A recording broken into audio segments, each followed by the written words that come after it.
And the Venetians are back on board. The annual regatta takes place in full for the first time since Covid.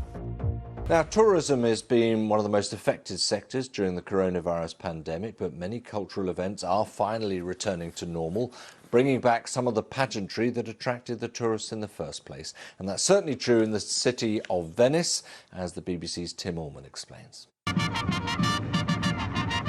Venice always looks pretty spectacular, but it rarely looks much more spectacular than this. A procession of boats filling up the Grand Canal for the annual historic regatta. Around 300 people taking part in a tradition that dates back centuries. But there's something a little different about this year's event. The spectators have returned. For the first time since Covid, the full regatta is taking place, and not a moment too soon.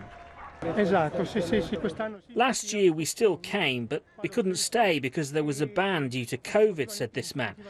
Instead, this year we are much freer, and so we have more fun. And now we stay here in Venice in the important day, so it's very important to stay here, and I'm very happy to hear. It was good. It was exciting. You could see that people were passionate, said this man. For the last 3 years it hasn't been done, so you could see the people who were participating. They had a lot of emotions. This was the regatta last year. Plenty of boats, but a limited number of people watching. With the end of Covid restrictions, the city can enjoy the event in full. A spectacle like no other, in a place like no other. Tim Allman, BBC News.